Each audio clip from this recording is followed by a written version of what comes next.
Hello, this is Freya from Otherworldly, and today I've got some sexy lingerie to look at, as well as another of those animated hairs from Little Bones. I think we will start with the corset because, as you can see, my breasts are changing color on and off. And this is actually a really cool piece from the plastic called the Kinnareff corset. This particular version was put out for last week's 50 Friday, and you got three colors of this corset, and then the HUD for controlling the color of the effects. And I'm going to show you that in a little bit more detail as well. Let me see here where we have the Kinnareff in my massive inventory. We have the color picker and effects. So you get this, as you can see, in a lot of different sizes. You get it for Beleza Freya, you get it for Hourglass, you get it for Beleza Isis, you get it for Maitreya, and you get it for regular Physique. So basically, you can change the effect type. Like you can go with this pattern here, which you get these kind of hexagonal or triangular patterns scrolling up and down with the animation. And then you can change the color of these here, and you apply it like that, I think. And then they're going to start showing up in a different color. And you can lighten them as well. There we go. So now I've changed the color of that. And we can have one that colors more strongly because it has a lot of white in it, so it'll take quite a lot of the color from the color picker. So that's quite the cool party outfit, I think. And I think I'll get you a look at the other corsets as well. Let me see what the other colors are.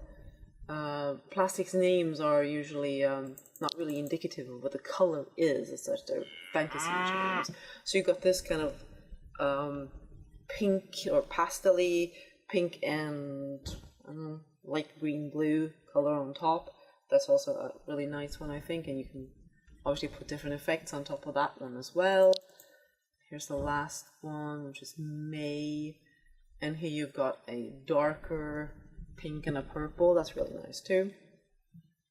And at Shiny Shabby for the current round, I think, yes it would be, you can actually get a full outfit like this, which comes with kind of leggings, pants that match the corset, and some arm details and a neck piece as well. So there you got the full-on thing, and it comes in a lot of different base colors, and each of them have some a HUD then for changing the colors of the effects.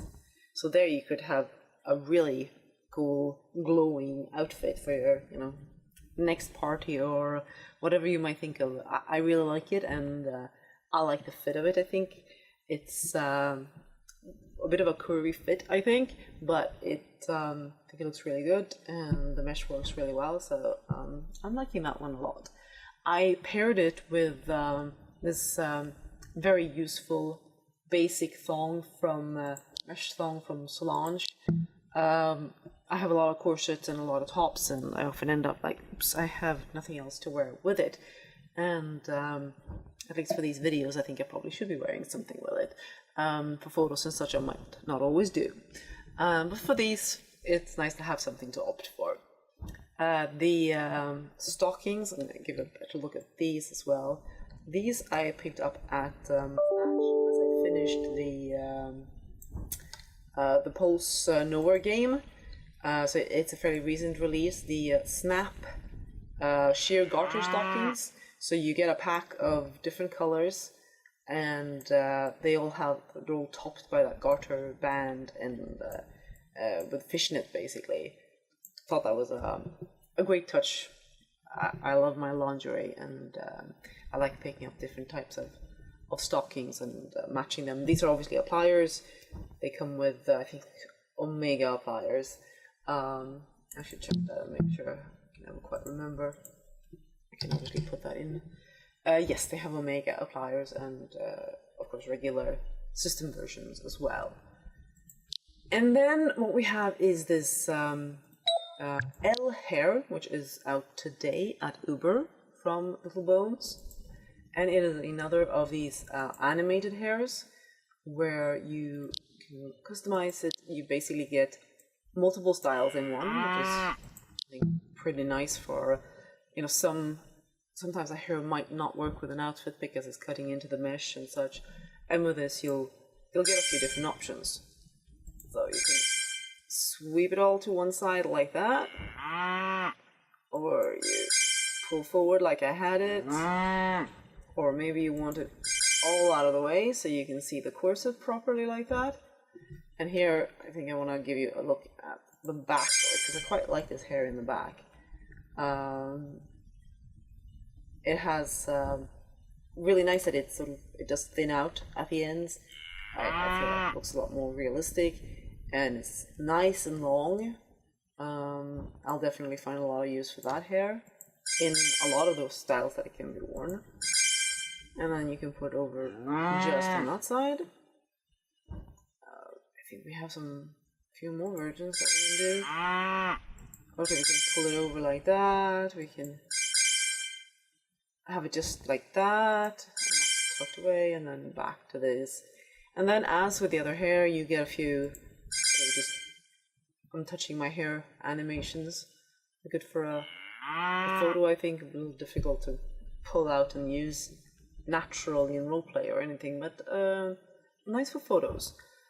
Then it has this optional thing as well. Again, I'll zoom in on the head. I think you can have the baby hair with obviously the little wisps here at the front. You could turn it off and wear it with a hair base instead.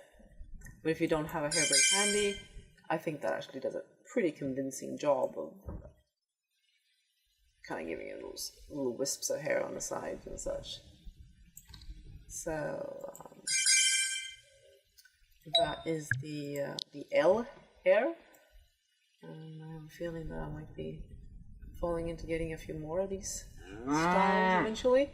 I just have to keep deciding between the black and white pack and the red pack every time. Like, okay, this style, is it more of a red or a black style? I felt that this one was sort of the long, straighter hair. I tend to opt for darker colors. Or, you know, you could go with the black pack also. It's a black and white pack, so you could also go really light with it. That didn't quite suit the skin. This is a detail skin, Juna, I believe, and it's in the Eastern tone, so it's their second or third darkest tone. I think that's quite a pretty skin and a pretty skin tone. But of course, I'll have the details of that in the blog post that I'll do with it. And I'll also just briefly mention some of the things that you see around me. I try to switch around between our various photo locations for these. And here we have a lot of pieces from Libertine, which is Alia Baroque of Fallen Gods, his second brand, where he does a lot of these Baroque furnishings. And the cottage itself is an older but much beloved piece from Alchemy Immortalis, the Gatehouse Cottage. And I think that's about it for now, so I'll try to have a blog post out about the same time as the video goes up, and do let me know what you think.